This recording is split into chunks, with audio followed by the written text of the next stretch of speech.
So my name is Professor Arif Herekar. I'm basically a professor of neurology, 40 years of neurology. But my passion has always been to take a break and see the world. This is what has taken me around 100 countries of this world, probably 100 of the best countries. Today, to be precise, I'm going to talk about snow leopards.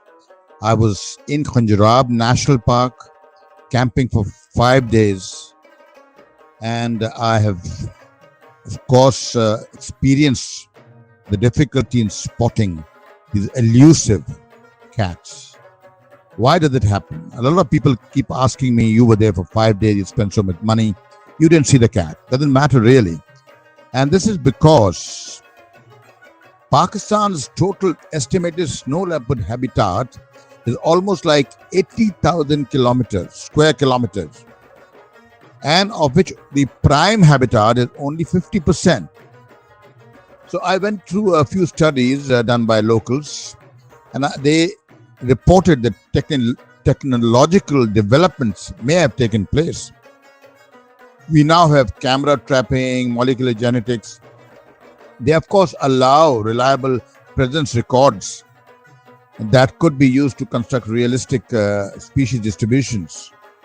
So their study, of course, gave a good idea of the distribution of these species in Pakistan.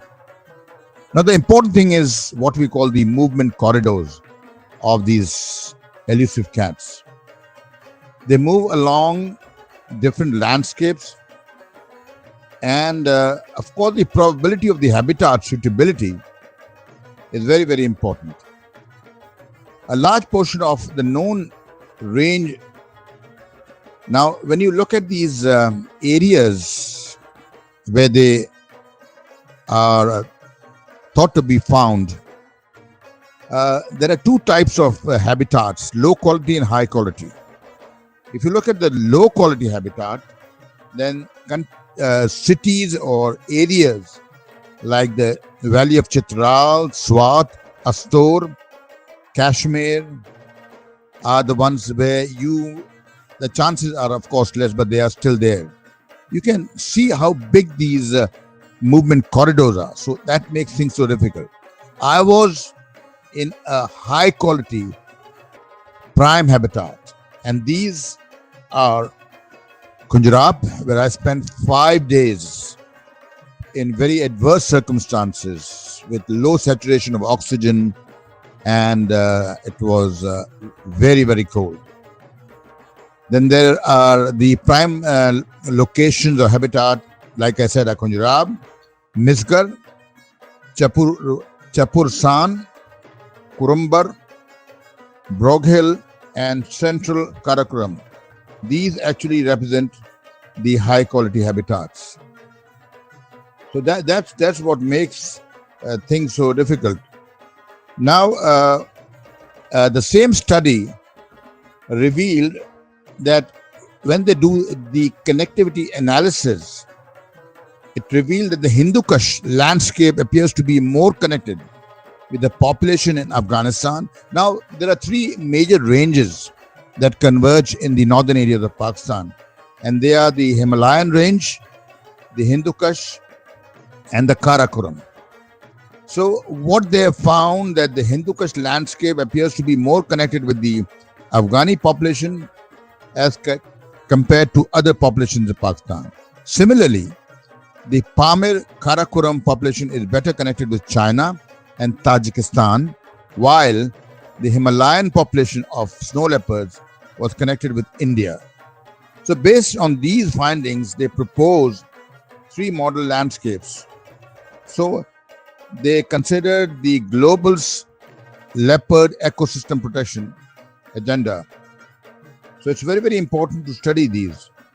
Now, these landscapes fall within the mountain ranges of Himalaya, Hindu Kush, and Karakoram Pamir, respectively. They've also identified gaps. Now, this is very important. They've identified gaps in the existing protected areas network. And of course, when there are gaps, it was suggested that areas in Chitral and Gilgit-Baltistan need more protection, critical protection, for the habitats of snow leopards in Pakistan. So you can understand why it is so difficult for people. Now, when I traveled with the best people who knew snow leopards at the fingertips. They were, two of them were Tajiks, and the senior analyst or researcher in snow leopard had already captured, one of the few people who have captured for investigation 5 to 6 snow leopards, and they are all connected to IUCN. I had another gentleman who was our guide.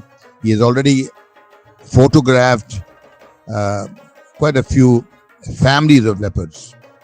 But this video was basically created to tell our population who tend to go there doing snow leopard photography that if you're very, very lucky, you might see them. You can see the huge movement corridor.